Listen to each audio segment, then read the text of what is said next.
On this Eastern episode of UTR, we take another ride up Michigan's Sunrise Side. We'll choose some cheese in Pinconning, taste a new twist on an old beverage, take a riverboat ride up the awesome AuSABLE, and stay at a beautiful B&B. Heck, we'll even buy you a delicious chicken dinner. Get ready to explore the cool people, places, and things that make Michigan's Sunrise Side a great place to play. Along the way is where we find the unexpected. Along the way is where we take in the scenery, and often where we have the most fun. Sure, along the way can be the place we stop to fill up or grab a bite to eat.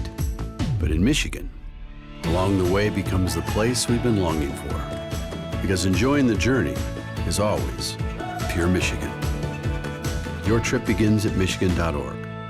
The Michigan Economic Development Corporation, dedicated to shared economic success. MEDC promotes the state's assets and opportunities that support business investment, job growth, and community vitality.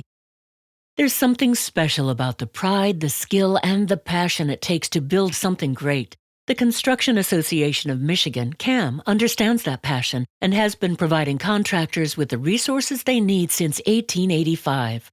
A visit to the Stalls Automotive Museum will take you back to a time when cars were more than just a way to get around. In addition to beautiful cars, enjoy the collection of gas pumps, road signs, oil cans, and other car-related accessories. Info at stallsauto.com. I've been around the world, but there's one place I keep coming back to. And the more I explore, the more I realize it's the place to be. I'm Tom Dalton, and this is Under the Radar, Michigan.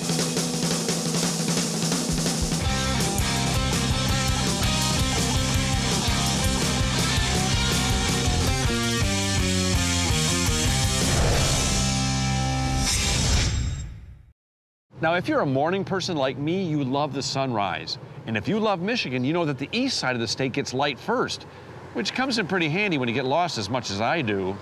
Oh boy. Sure, I may be directionally challenged, but when it comes to having fun in Michigan, I know exactly which direction to head. And that's east, to our great state Sunrise Side, where you can stretch out, get wet, eat great, discover new towns, and explore more. That's right, our Sunrise Side has everything you need to live, stay, and play Michigan style. So grab a pencil and your bucket of fun list, because east it is.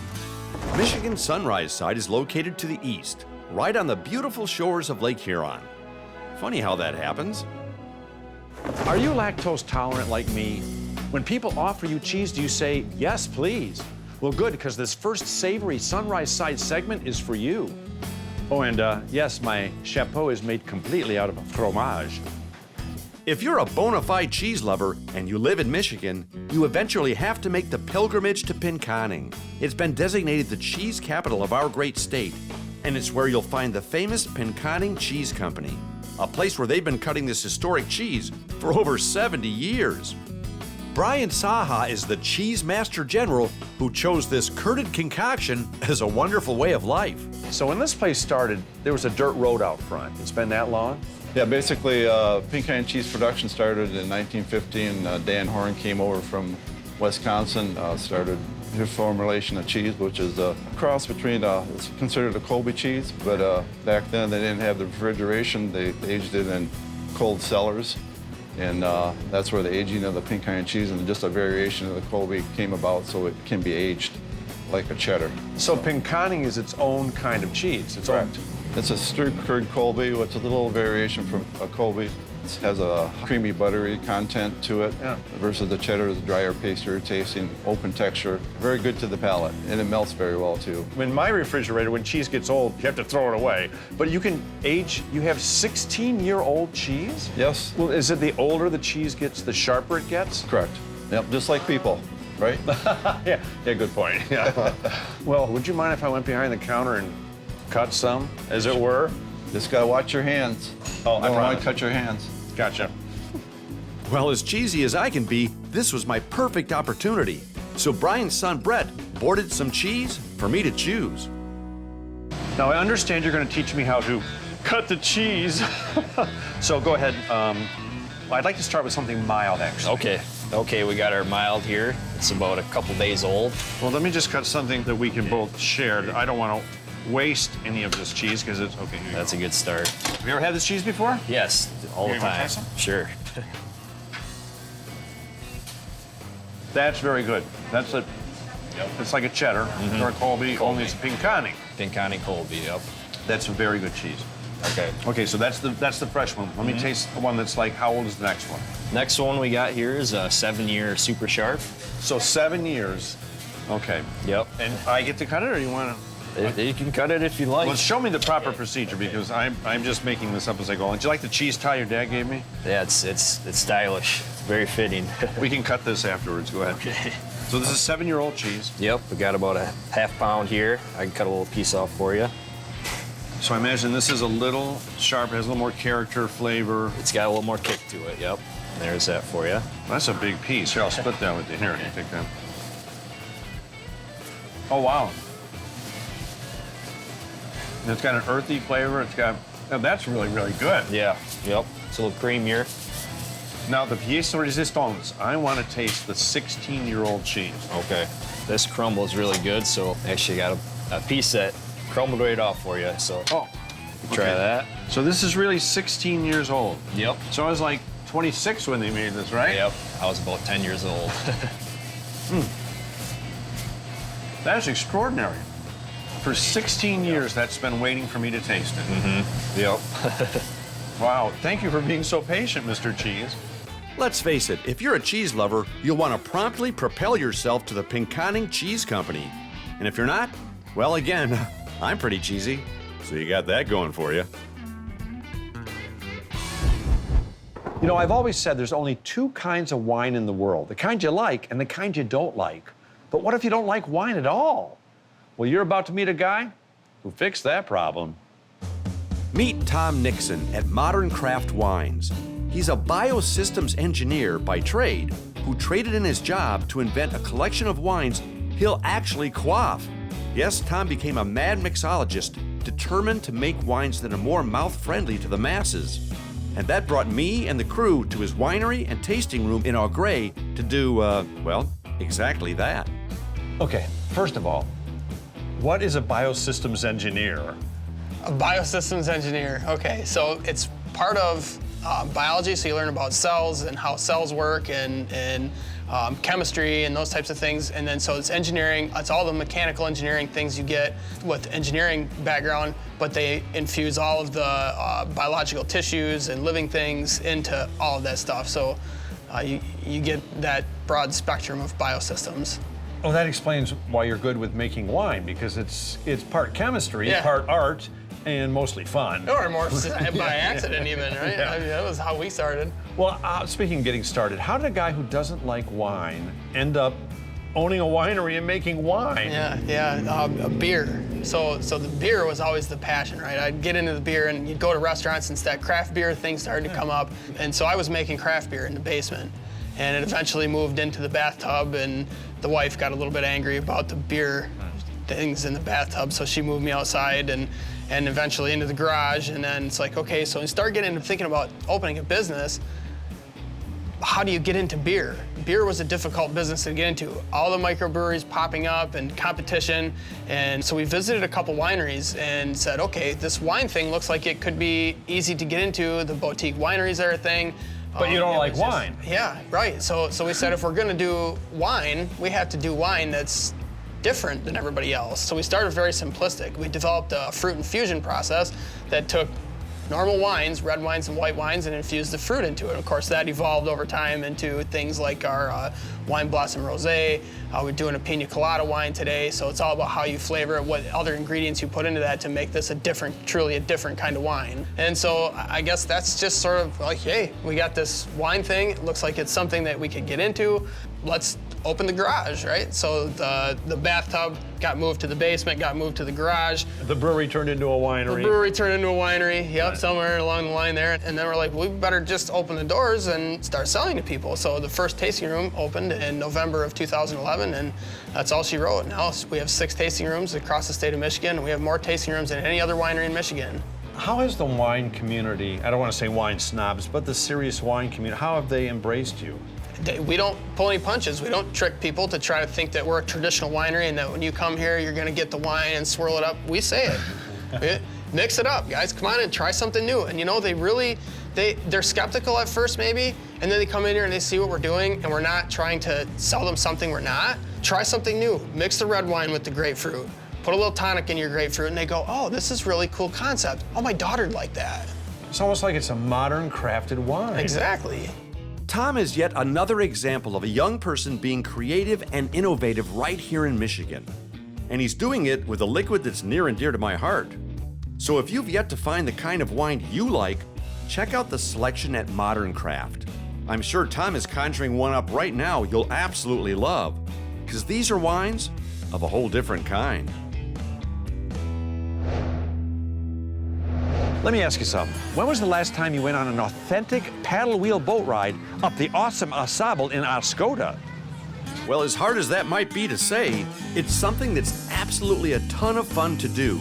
It's called the AuSABLE River Queen, and for the past 50 years, this double-decker flotilla of fun has been a family favorite.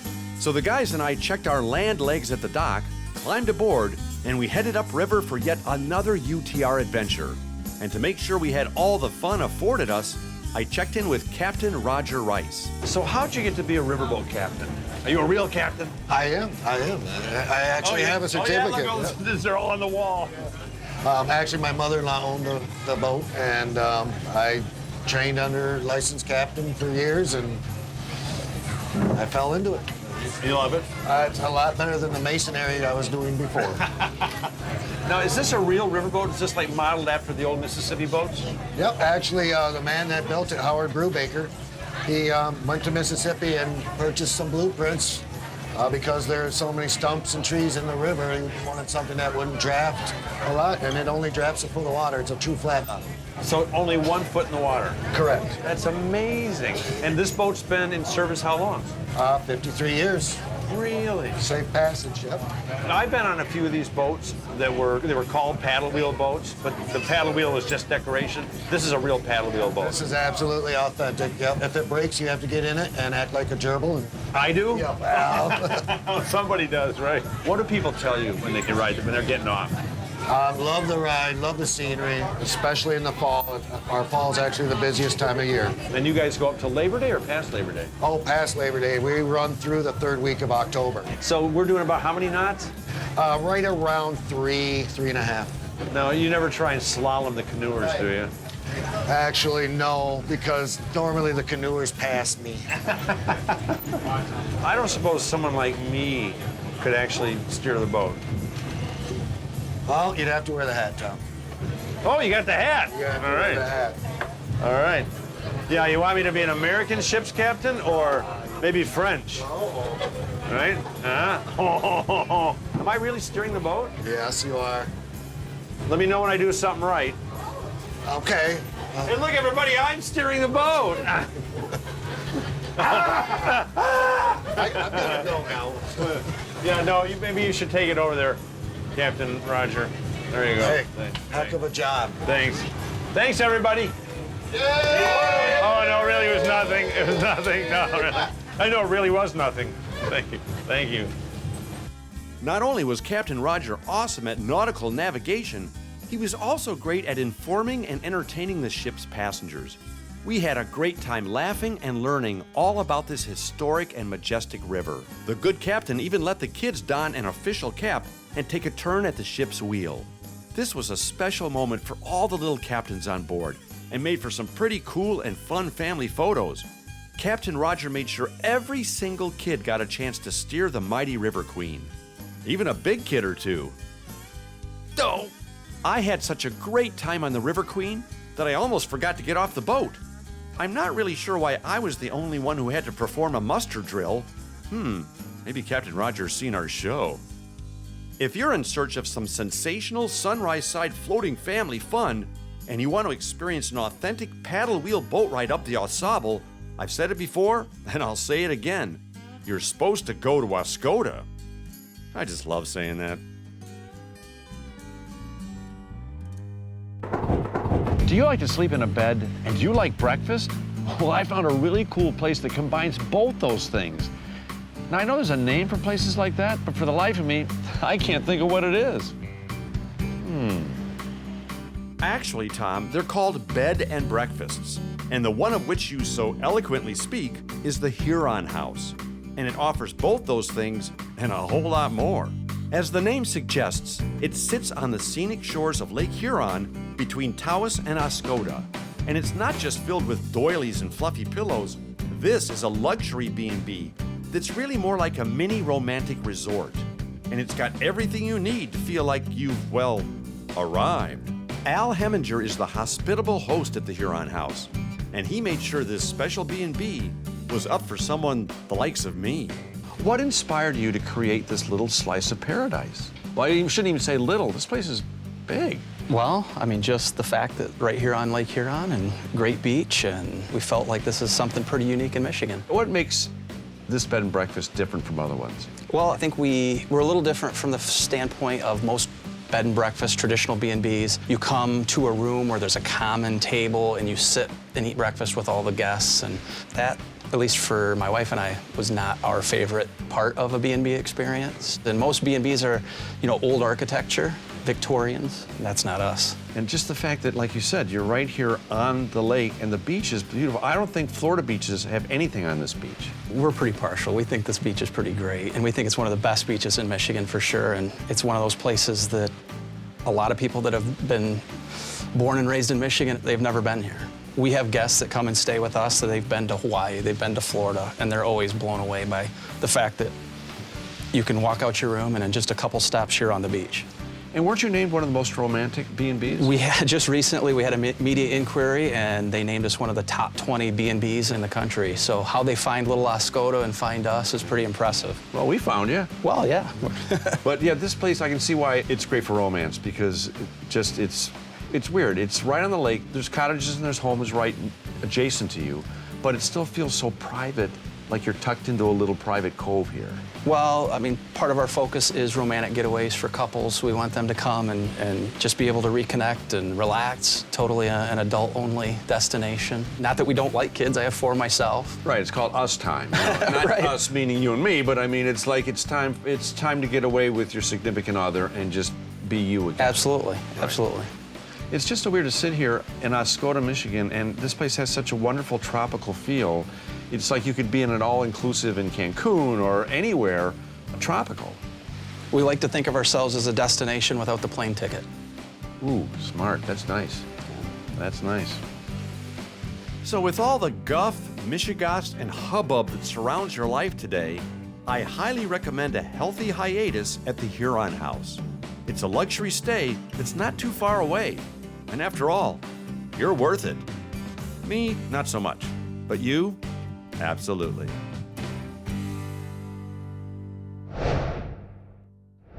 Now, if you're hungry, don't forget what show you're watching, because I've got a great chicken dinner for you. And actually, so does Iva. Actually, since 1938, Iva's Chicken Dinners has been a staple here in Sterling, and the restaurant remains a family affair to this day. 3 generations have quelled the hunger of happy travelers with Iva Osterhout's original recipe. This is old school chicken dinner done right with all the trimmings. If chicken dinner is what you crave in these here parts, you drive to Iva's. Kevin King is one of Iva's culinary kin who helps continue this delicious family tradition. So Iva was your great aunt, right? That's correct. Okay, and she started this place way back in when? 1938. What had happened in the area, they struck oil. So there were a lot of guys that fled to Sterling, and they needed a place to stay. So she actually rented out some rooms upstairs, had a boarding house, and then she cooked for them. They liked her cooking so much that she decided to open a restaurant. Really? And that's how Iva started? That's how it started. What do you think is so special about what she created here? Well, I think it's a unique way to fry the chicken. We still use the iron skillets. Still do it the exact same way she did it. We just try to keep the tradition alive. Well, I love the feel and look of this place. It like takes you back in time. And we get our best meals in little places that have been passed down through the generations. Absolutely. Family run. So it's like it means something to you and it means something to the community. Yep. Now, when we first got here, I noticed you were back in the kitchen wearing an apron. Yes. You cook here too? Yes. I'm pretty hands-on. I get here usually about 8:30 in the morning, start right from scratch with the broth, and I'm in the back almost every minute we're open. My wife's here in the front, runs the dining room, so it just works out for us that way. And I think I saw some of your offspring back there working hard, too. I've got my 11-year-old and my 16-year-old doing dishes right now, and I've got my 18-year-old frying chicken, and my 14-year-old's bussing, and my 22-year-old daughter's serving. So we have all 5 working today. What a great thing, though, to do with and for your kids, you know, to share the family business, to teach them a good work ethic, and feed them some good fried chicken. That's right. Mom and Dad taught us the value of $1. You had to work for it, and trying to hand down to our kids. They work hard, and my wife couldn't do it without her. It's great to be around them, too. A lot of our quality times come after work, after a good, hard day. That's old school. Yeah. I bet they're good kids. They are. I'm proud of them. Now, the kitchen, every time we've done a fried chicken place, the kitchens are always immaculate and huge. Was it always that big back there? I think there were 4 additions. We're sitting in the old farmhouse right now. And you know, as business grew, they just kept adding on. How far do people come to Au Gres? Yeah, we've got a book, you know, that folks sign in. We get them from out of state. A lot of our clientele's from down in the Detroit area. They have cabins. So we're seasonal. We're open March through November. A lot of people have the cabins they stop in. It's a destination for them. They know they're stopping. We have regulars we know by name, and they've been coming since they've been children with their parents, and it works out well. Well, you grew up here, right? I mean, you Yes. grew up at this place. What's that like growing up in, you know? Pretty cool. I started working here when I was 9. You know, Mom was here forever. Mom ran it for Iva for many years, and it's just been a big part of our life, and it's a big part of our kids' life now. Now, other than the skillets, the cast iron skillets, Yes. is there a secret recipe or spice blend? Boy, if I told you, you wouldn't believe me, but it's simply salt and pepper and flour. Pan fry it, and then we steam it at the end. So we cook 13 pieces at a time, and you know, it's about a half-hour process. A half-hour process? Yep. Well, that's probably why it's so good, because it's so simple. Yeah. It's basic and it's simple and it's good. If you try it at home, it's messy. Just forewarning. Yeah, come here. Yeah, let you do the messy part. Let me do it for you. At Iva's, it's all about family, friends, and fantastic fried chicken. As a matter of fact, everyone here was so darn friendly and hospitable, I couldn't help but, well, help myself to a heapin' helping of everybody else's entree. Ooh, chicken, me favorite. Excuse me. Ooh, pardon me. That looks good. I got it. Once I chose enough chicken, Jim, Eric, and I sat down for a feast of fowl like no other. Jim politely dug in, Eric enjoyed his in earnest, and I, of course, set out to conquer Mount Chicken. A noble task indeed, but hey, somebody's got to do it. If taste like chicken is one of your favorite phrases, pull up a chair at Iva's. You'll discover a great part of the state, make some new friends, and munch on a mouth-watering meal that'll make you miss your mom. And if adventure is what you're looking for, look up and down Michigan's Sunrise Side. We did, and look how gosh darn much fun we're having. Hey there, want to know more about all the great places we go on the program? Just go to our website. You can watch episodes, tell us where to go, jump to our Facebook page, and even buy a hat like mine. So just go to utrmichigan.com. That's utrmichigan.com. Go now. Or now. Along the way is where we find the unexpected. Along the way is where we take in the scenery, and often where we have the most fun. Sure, along the way can be the place we stop to fill up or grab a bite to eat. But in Michigan, along the way becomes the place we've been longing for. Because enjoying the journey is always pure Michigan. Your trip begins at Michigan.org. The Michigan Economic Development Corporation, dedicated to shared economic success. MEDC promotes the state's assets and opportunities that support business investment, job growth, and community vitality. There's something special about the pride, the skill, and the passion it takes to build something great. The Construction Association of Michigan, CAM, understands that passion and has been providing contractors with the resources they need since 1885. A visit to the Stalls Automotive Museum will take you back to a time when cars were more than just a way to get around. In addition to beautiful cars, enjoy the collection of gas pumps, road signs, oil cans, and other car-related accessories. Info at stallsauto.com.